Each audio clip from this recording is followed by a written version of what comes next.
BBMP ವ್ಯಾಪ್ತಿಯಲ್ಲಿ ಕನ್ನಡಕ್ಕೆ ಆದ್ಯತೆ ಇಲ್ವಾ ಅನ್ನುವಂತ ಪ್ರಶ್ನೆ ಈಗ ಇದ್ದಿರೋದು. ನಮ್ಮ ರಸ್ತೆ ಕಾರ್ಯಕ್ರಮದಲ್ಲಿ ಕನ್ನಡ ಅನ್ನೋದು ಮಾಯ ಆಗಿದೆ. ಕನ್ನಡ ಎಲ್ಲಿದೆ ಅನ್ನೋದನ್ನ ಹುಡುಕುವಂತ ಪರಿಸ್ಥಿತಿ. ನಮ್ಮ ರಸ್ತೆ ಕಾರ್ಯಕ್ರಮದಲ್ಲಿ ಕನ್ನಡವೇ ಇಲ್ಲ. ಕರ್ನಾಟಕದಲ್ಲಿ ಕನ್ನಡಕ್ಕೆ ಹಾಗಾದ್ರೆ ಮಾನ್ಯತೆ ಇಲ್ವಾ ಅನ್ನೋ ಪ್ರಶ್ನೆ ಈಗ ಕಾಡ್ತಾ ಇದೆ. ಬಿಬಿಎಂಪಿ ವ್ಯಾಪ್ತಿಯಲ್ಲೇ ಕನ್ನಡಕ್ಕೆ ಆದ್ಯತೆ ಇಲ್ಲ ಅಂದ್ರೆ ಮತ್ತೆಲ್ಲಿರುತ್ತೆ?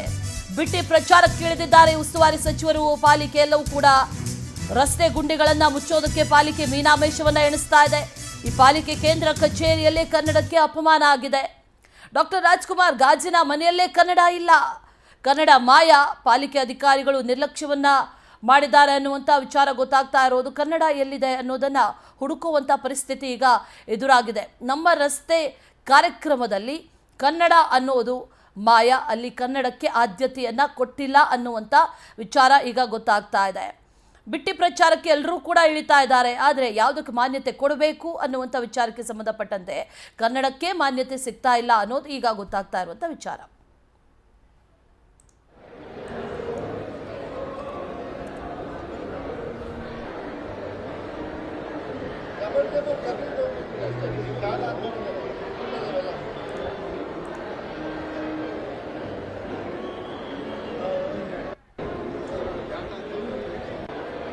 ಇನ್ನು ಈ ಬಗ್ಗೆ ನಮ್ಮ ಪ್ರತಿನಿಧಿ ಶಶಿಧರ್ ಪ್ರತ್ಯಕ್ಷ ವರದಿಯೊಂದನ್ನ ಕೊಟ್ಟಿದ್ದಾರೆ, ಬನ್ನಿ ನೋಡೋಣ.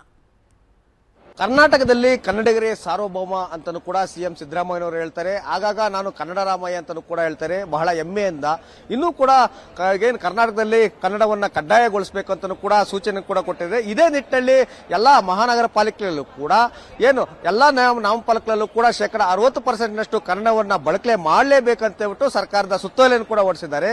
ಇದೇ ಕಾರಣಕ್ಕಾಗಿ ಬಿಬಿಎಂಪಿ ಎಲ್ಲಾ ಕಡೆನೂ ಕೂಡ ದಂಡವನ್ನು ಕೂಡ ವಿಧಿಸುತ್ತೆ. ಎಲ್ಲೆಲ್ಲಿ ಆಂಗ್ಲ ಪದ ಇರುತ್ತೆ ಎಲ್ಲಾ ಕಡೆನೂ ಕೂಡ ನಾಮಫಲಕಗಳನ್ನ ತೆರವುಗೊಳಿಸುವಂತ ಕೆಲಸವನ್ನು ಕೂಡ ಮಾಡ್ತಾರೆ. ಇವತ್ತು ನಮ್ಮ ರಸ್ತೆ ಅಂತ ಹೇಳ್ಬಿಟ್ಟು ಬಿಬಿಎಂಪಿಯಿಂದ ದೊಡ್ಡ ಮಟ್ಟದ ಕಾರ್ಯಕ್ರಮವನ್ನು ಕೂಡ ಮಾಡ್ತಿದ್ದಾರೆ. ಇಲ್ಲಿ ಬೆಂಗಳೂರು ಉಸ್ತುವಾರಿ ಸಚಿವರು ಸ್ವತಃ ಡಿ.ಕೆ. ಶಿವಕುಮಾರ್ ಅವರು ಕೂಡ ಬರ್ತಿದ್ದಾರೆ. ಆದರೆ ಬಿಬಿಎಂಪಿಯಲ್ಲಿ ಎಲ್ಲೂ ಕೂಡ ಕನ್ನಡವನ್ನ ಕಾಣೋದಕ್ಕೆ ಸಾಧ್ಯವೇ ಇಲ್ಲ. ಈಗ ನೋಡ್ತಾ ಇರಬಹುದು ಯಾವ ಕಾರಣಕ್ಕಾಗಿ ಈ ಒಂದು ಕಾರ್ಯಕ್ರಮವನ್ನು ಮಾಡ್ತಿದ್ದಾರೆ ಅನ್ನೋದು ಕೂಡ ಯಾರಿಗೂ ಕೂಡ ಗೊತ್ತಿಲ್ಲ. ಇಲ್ಲಿ ನಮ್ಮ ರಸ್ತೆ ನಮ್ಮ ಹೆಮ್ಮೆ ಅಂತಾರೆ. ಆದರೆ ಬೆಂಗಳೂರಿನಲ್ಲಿ ಒಂದೇ ಒಂದು ರಸ್ತೆಯಲ್ಲೂ ಕೂಡ ಗುಂಡಿ ಇಲ್ಲದಂತ ರಸ್ತೆ ಕೂಡ ಬೆಂಗಳೂರಲ್ಲಿ ಕಾಣೋದಕ್ಕೆ ಸಾಧ್ಯವಿಲ್ಲ. ಹೀಗಾಗಿ ಆ ಒಂದು ಗುಂಡಿಗಳನ್ನ ತೋರಿಸೋದಕ್ಕೆ ಏನಾದರೂ ಇದು ಮಾಡ್ತಿದ್ದಾರೆ ಅಂತ ಕೂಡ ಗೊತ್ತಿಲ್ಲ.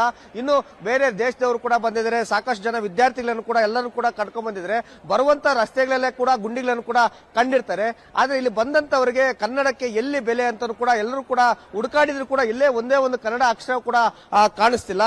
ಹೀಗಾಗಿ ಸ್ವತಃ ಬಿಬಿಎಂಪಿ ಅವರೇ ಎಲ್ಲ ಒಂದು ಕಡೆ ಕನ್ನಡವನ್ನ ನಿರ್ಲಕ್ಷ್ಯ ಮಾಡ್ತಿದ್ರ ಅನ್ನೋ ಆರೋಪ ಕೂಡ ಕೇಳಿ ಬರ್ತಿದೆ. ಪ್ರತಿಯೊಂದು ಕಡೆ ಸುಮಾರು 100ಕ್ಕೂ ಹೆಚ್ಚು ಫ್ಲೆಕ್ಸ್ ಬ್ಯಾನರ್ಗಳನ್ನು ಕೂಡ ಎಲ್ಲಾ ಕಡೆನೂ ಕೂಡ ಡಿಸ್ಪ್ಲೇನ ಅಳವಡಿಸಿದ್ರೆ, ಆದ್ರೆ ಒಂದೇ ಒಂದು ಡಿಸ್ಪ್ಲೇಯಲ್ಲೂ ಕೂಡ ಎಲ್ಲೂ ಕೂಡ ಕನ್ನಡದ ಆದ್ಯತೆ ಕೂಡ ಇಲ್ಲ. ಕೇವಲ ಪ್ರಚಾರಕ್ಕಾಗಿ ಮಾತ್ರ ಈ ಒಂದು ಕಾರ್ಯಕ್ರಮವನ್ನ ಮಾಡ್ತಿದಾರ ಅಂತ ಈ ಒಂದು ಪ್ರೋಗ್ರಾಮ್ ಅನ್ನ ನೋಡಿದ್ರು ಕೂಡ ಗೊತ್ತಾಗುತ್ತೆ.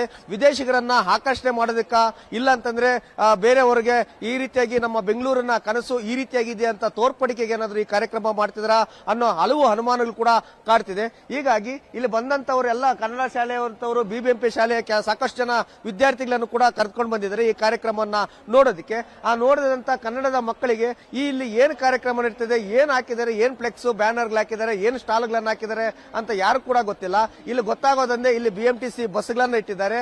ಆ ಬಿಎಂಟಿಸಿ ಬಸ್ಗಳು ಯಾವಾಗ ಯಾವ ಏನು ವರ್ಷದಲ್ಲಿ ಯಾವ್ಯಾವ ಬಸ್ಗಳು ಬಂತು ಮತ್ತೆ ಎಲ್ಲೆಲ್ಲಿ ಪ್ಲೇ ಓವರ್ ಇದೆ ಅಂತ ಡಿಸ್ಪ್ಲೇಗೆ ಇಟ್ಟಿದ್ದಾರೆ. ಇದನ್ನ ಹೊರತುಪಡಿಸಿದ್ರೆ ಈ ಇಡೀ ಕಾರ್ಯಕ್ರಮದಲ್ಲಿ ಎಲ್ಲೂ ಕೂಡ ಕನ್ನಡವೂ ಕೂಡ ಕಾಣ್ತಿಲ್ಲ, ಕನ್ನಡದಲ್ಲಿರುವಂತಹ ಒಂದು ಅಕ್ಷರಗಳು ಕೂಡ ಕಾಣ್ತಿಲ್ಲ. ಹೀಗಾಗಿ ಬಿಬಿಎಂಪಿಯ ಮುಖ್ಯ ಆಯುಕ್ತರು ಅದೇ ರೀತಿಯಲ್ಲಿ ಕೂಡ ಬೆಂಗಳೂರಿನ ಉಸ್ತುವಾರಿ ಸಚಿವರಾದಂತಹ ಡಿ.ಕೆ. ಶಿವಕುಮಾರ್ ಕನ್ನಡದ ಕಡೆಗಣನೆಯನ್ನ ಮಾಡಿದ್ದಾರೆ ಅನ್ನೋದಕ್ಕೆ ಇದಕ್ಕಿಂತಲೂ ನಿದರ್ಶನ ಇನ್ನೊಂದು ಬೇಕಾಗಿಲ್ಲ ಅಂತ ಸ್ಪಷ್ಟವಾಗಿ ಹೇಳಬಹುದಾಗಿದೆ. ಕ್ಯಾಮರಾಮನ್ ರವಿಕುಮಾರ್ ಜೊತೆ ಮಲ್ಲನಹಳ್ಳಿ ಶಶಿಧರ್, ಪವರ್ ಟಿವಿ, ಬೆಂಗಳೂರು.